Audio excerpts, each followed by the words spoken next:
It's now 2024, and that means we need to do the annual fire alarm test of the garage fire alarm system. I already did the annual verification of the entire fire alarm system in the house. My house also has a system, if you guys didn't know. It is a Notifier NFS 320C.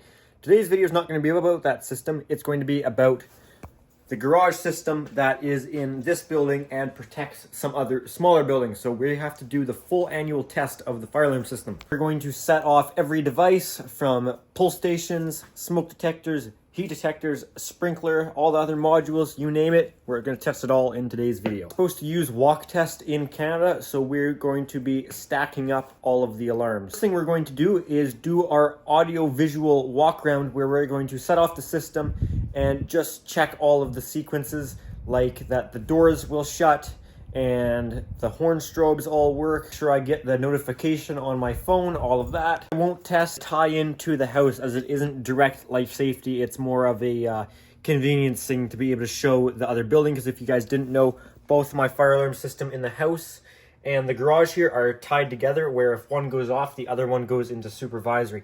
That's why we have this monitor module down here that monitors the house, and there's one in the house that monitors this system. But because there's people in the house, I don't want to make any noise and upset the dogs, so we are going to unplug the relay that does that. With that unplugged, we won't put the house system into supervisory. Alrighty, let's get started. Begin by setting off a pull station to put the system into an alarm.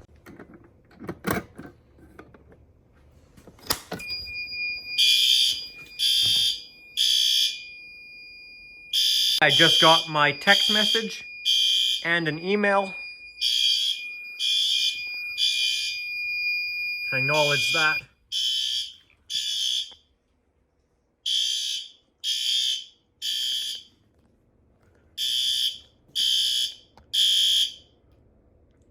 This horn strobe is working.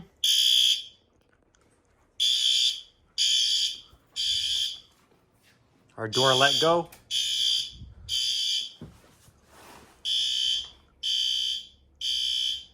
You can see that strobe in there is working well.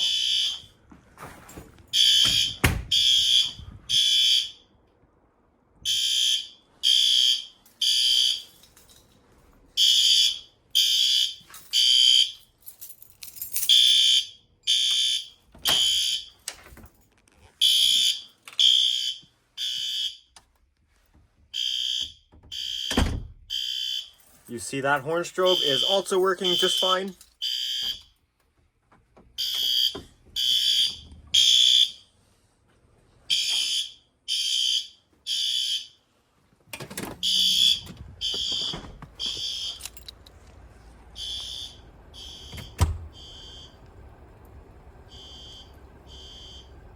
There, you see that strobe is good. Whether it shows up that well on camera or not, I'm not sure. I am recording at 60 frames per second to hopefully show it better, but it's kind of hit or miss.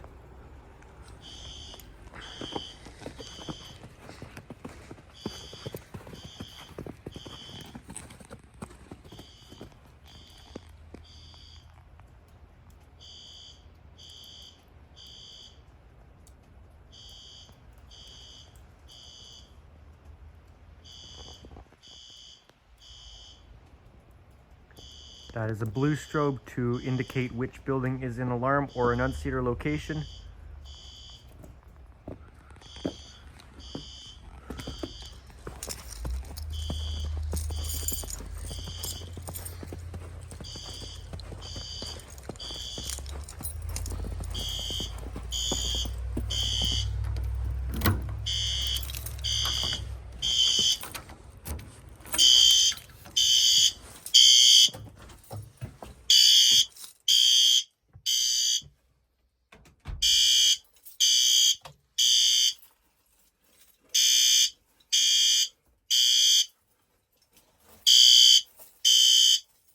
There you see, that is all good.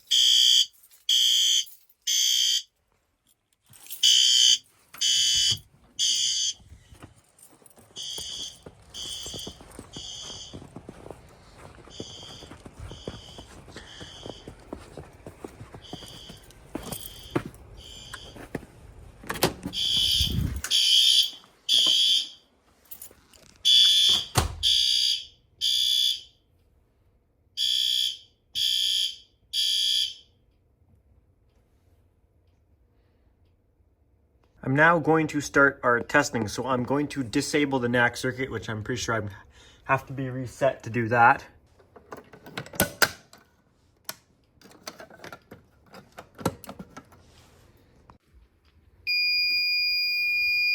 So once we are reset, I can go into programming. And I should get a notification here. There we go. Power restored, so that means system is reset. Once it's done initializing, I will go into programming and disable our NACs 1 and 2, I believe. They're all reset, so I will go into programming.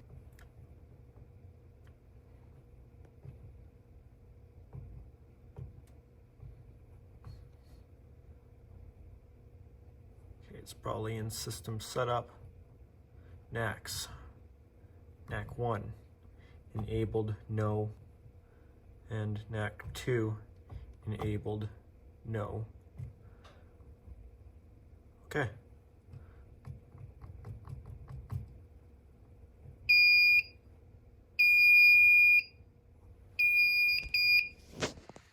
Okay, we are now going to start our test. I did it, but it's easier just to do it again.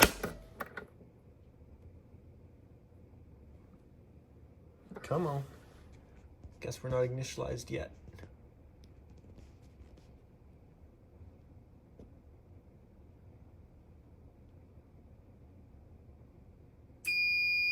There we go.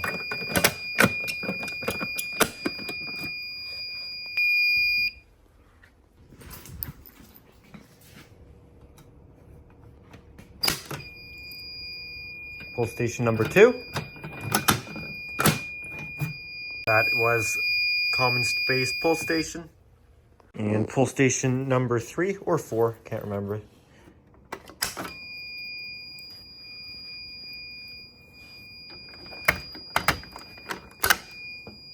Number 4 it looks like. Garage bay pull. This will be our storage room pull station, address number 3 I would assume.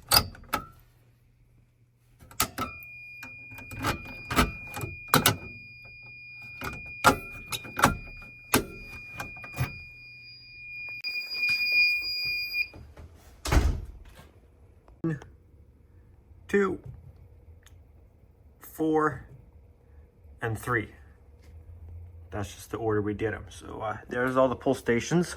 Now let's set off the 3 smoke detectors that are in this garage building itself. I have one right here in the same area the panel's in. I think this is called garage bay smoke.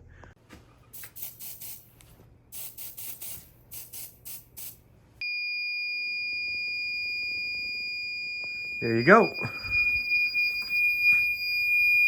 Garage bay smoke.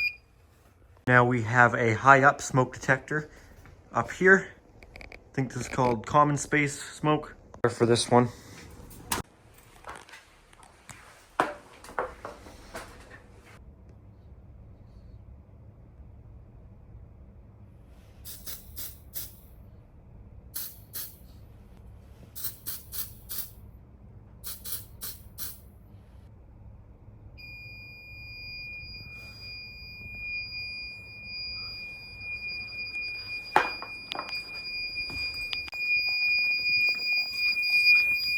Common space.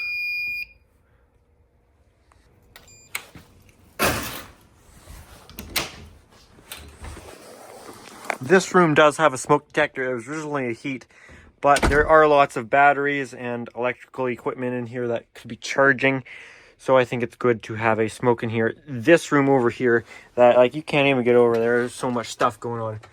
Well, you can't even see it, but that one is a heat. Heats aren't really needed now that there are sprinkler heads all over the place in this building. Every area has one, so they're not really needed as far as offering any more detection.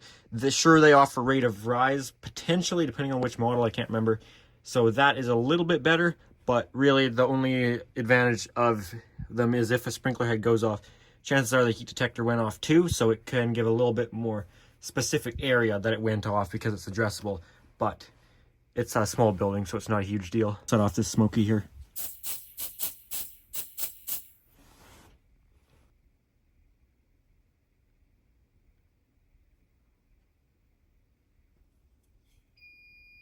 All right, there's our alarm.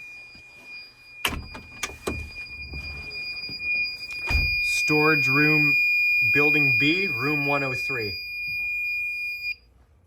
That's building B, room 103. More smoke detectors, but not in this building. I want to get this building finished here first. So we need to do some heat detectors that are in this building. We have 2 heat detectors in this building to set off. I come out here and get the heat gun.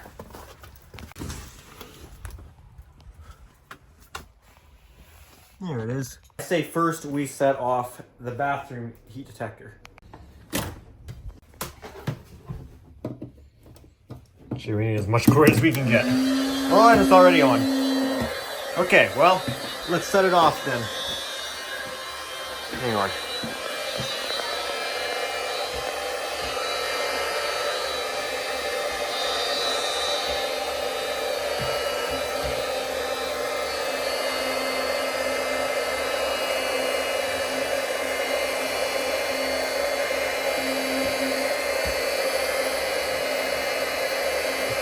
Okay, now let's do this one too. Oh, just kidding. Had enough of that this week. Heat detector, washroom B102. Okay, we will now do this heat detector up in here.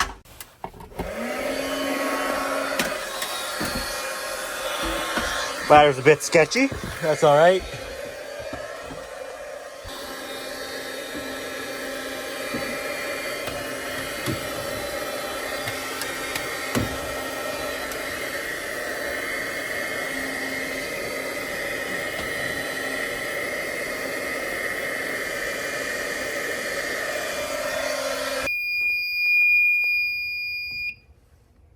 Now we should also be able to test our CO detector. I don't have actual test spray.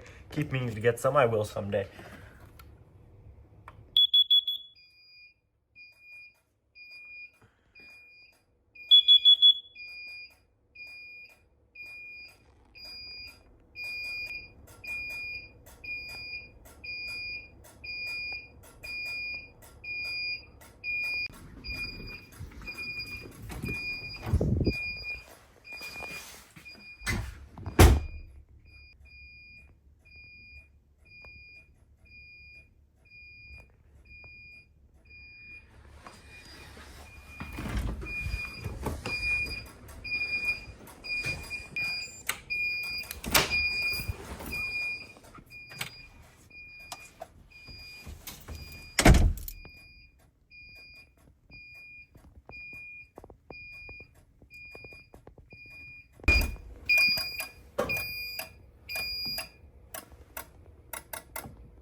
Okay, last thing for this building before we go out is the sprinkler system. I have a whole video series on installing it, but I installed a full sprinkler system in this garage, because I'm not sure if everyone knows, because it was a big subject for a little bit and then hasn't really been touched since. So either way, I installed a fire sprinkler system in this building, so it is monitored by the fire alarm system. The flow switch is monitored by a monitor module. Every area has a sprinkler head in here. I'll give a brief rundown. A sprinkler head here and a sprinkler head here. In this main area, there is a sidewall sprinkler head over this door to offer protection when the garage door is open. There's a sprinkler head in here. This room has a sprinkler head down on the lower level as well as up there. Have a sprinkler head back here in this back area of the building. Sprinkler head in this bathroom here. But there's also 3 other ones you guys can't really see, and I don't feel like going up there. There's one sprinkler head that covers this attic space above this ceiling and the ceiling in the washroom. Then in the attic in this end of the building, there's another 2 sprinkler heads above in that attic. That attic's bigger, so it needed 2 of them to cover the area. We're going to test that by opening the test drain valve, which will trip the flow switch, which will trip the monitor module, and this does have a 5-second delay. In case there's any real significant water pressure fluctuations, it will help not cause false alarms. It can be set for any time you want within a certain set parameter. Can't make it too long, but you can change it in programming. Oftentimes that is usually done through the actual flow switch itself. However, my flow switch is just a set of normally open or normally closed contacts, depending how you wire it. So that time delay can be done through programming of the panel. All right, let's give it.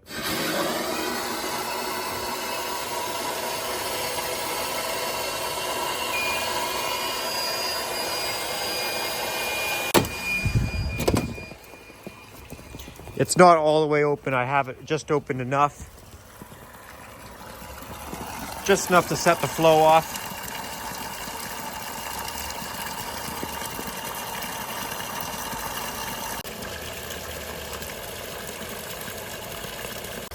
Better not do this for too long because all this water is going to turn to ice.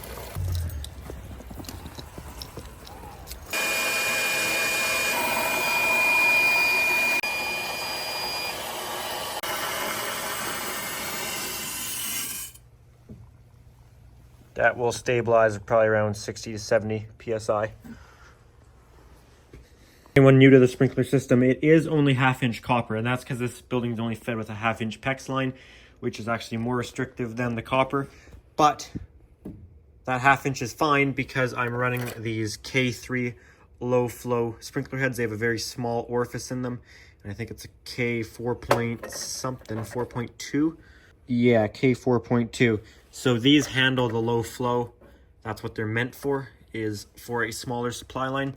So obviously not as many gallons per minute of water, but they still offer the same spray pattern and they still cover the same sized area. So for a low hazard occupancy like this, they're good because they still can use that flow and still have a good spray pattern and cover area just fine. That has everything for this building verified, all of the manual activation, automatic activation, and the sprinkler system is all working as it should. We've got to do our generator building. Got a bunch of different things that must be tested in our generator building here.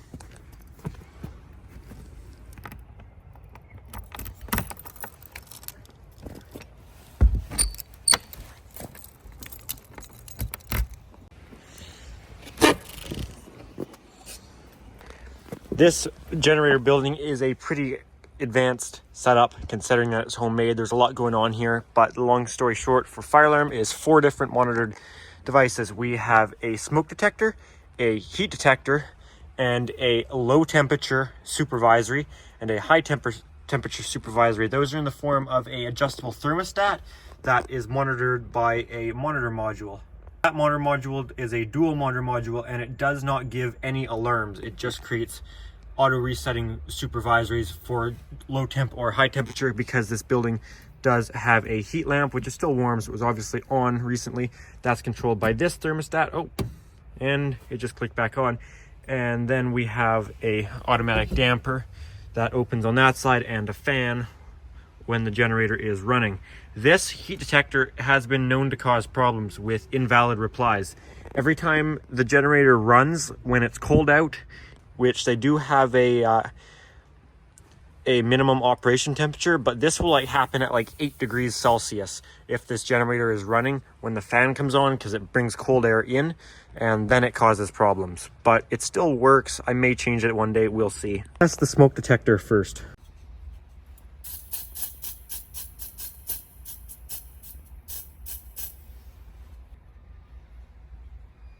There we go.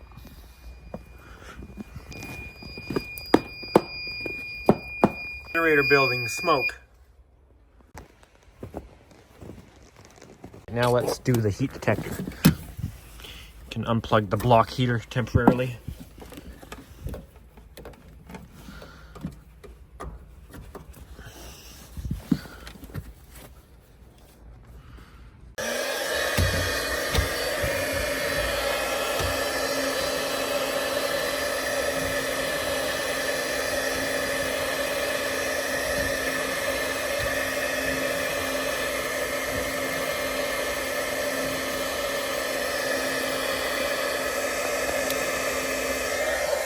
All right, there we go.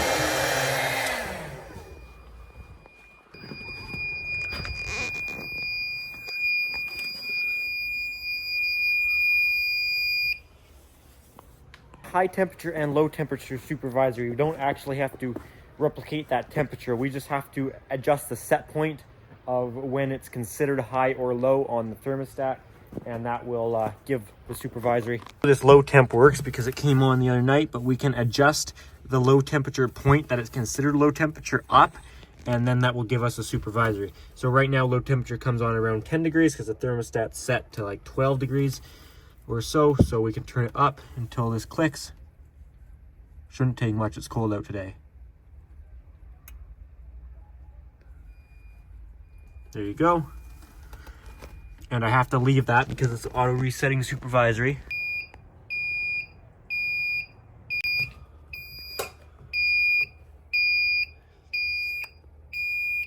Supervisory AR auto resetting, generator low temperature. Put that back down. There you go, that supervisor went away. Now we can adjust the point that it considered high temperature down. Right now it's all the way up to about 32 Celsius because the generator can operate up to, I think, 40 degrees Celsius. So that comes on 8 degrees prior. But we know that the low temp came on just under 20, so it's probably 18 in here. We get close to the heat lamp.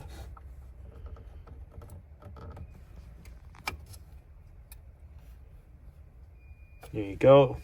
That will mimic our high temp alarm. Saw a generator, I thought that was it. There you go, generator high temperature. So we will now put that all back.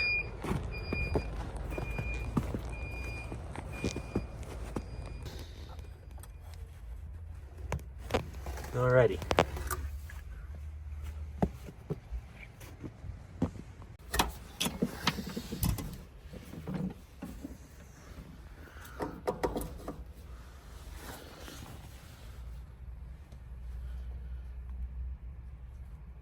Oh yeah, that's getting warm again. Okay.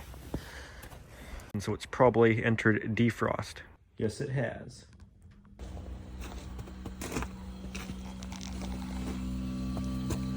Yeah, that would be why it's defrosting. Let's watch it. Could be kind of cool.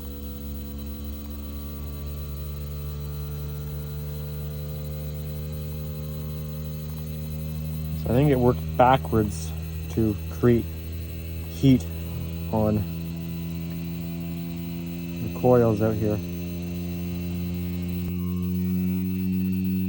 It's not running the fan obviously right now either.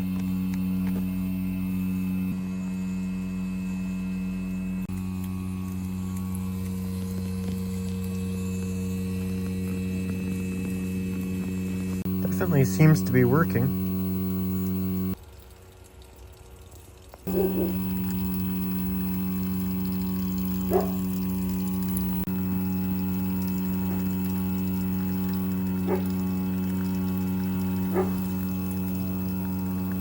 Doesn't feel that warm, but I guess it's warmer than freezing, obviously, if it's melting it.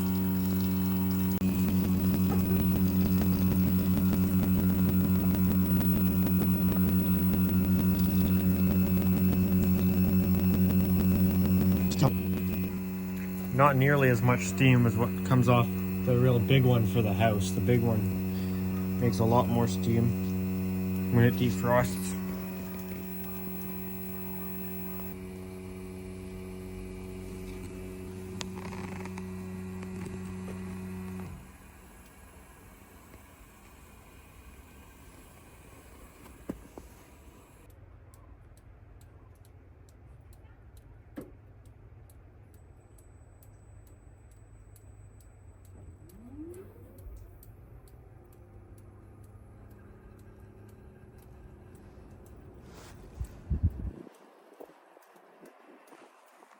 Anyways, now we need to test the other little shed building that is monitored off this system. Over there, the tower and that shed have some devices. It's all sharing one zone. We have 3 initiating devices on the one zone.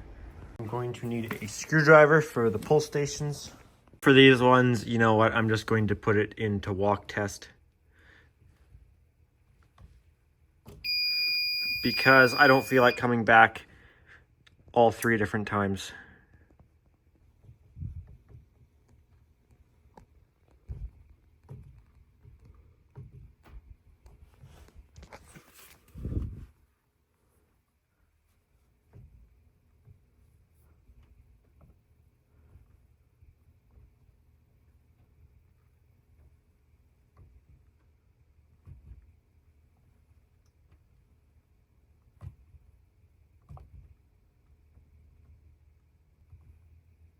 Walk test, we will do audible, since it'll be nice to hear. Yeah, that's all we need to do. If this door opens, it's been really stiff lately. Okay, it's not shut, so it should be okay.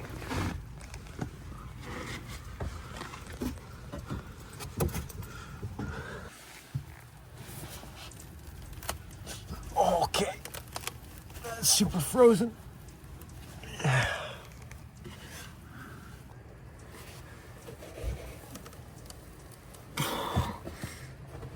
Okay, I'm freaking pushing hard on this.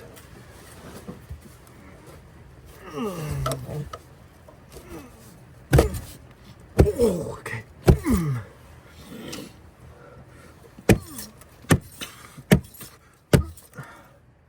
Holy crap.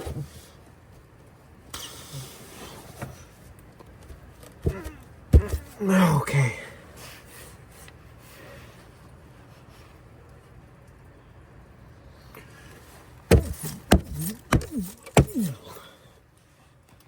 I can't do it. It's frozen way too shut. Walk out onto the roof, I guess. Climb over this here, I suppose.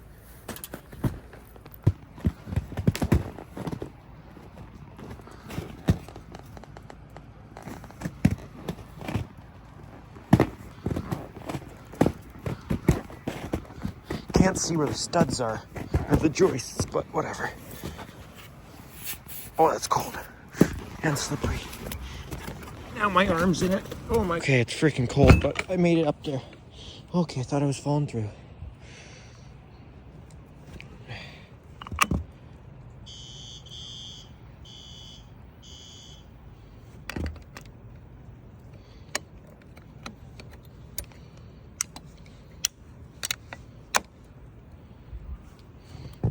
All right, yay, all that just for that. Now I got to get back off of here. Okay, I made it. Now we got to do that shed.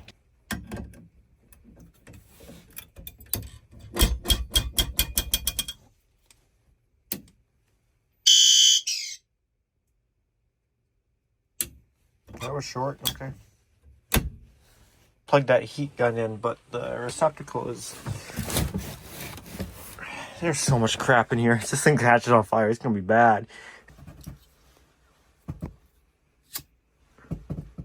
You just don't want to hold it right on the disc, but it's really cool. You could honestly probably do it with your breath.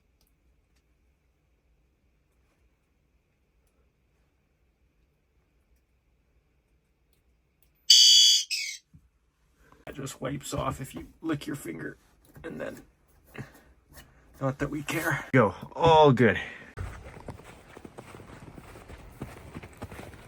Okay, we can take that out of walk test there.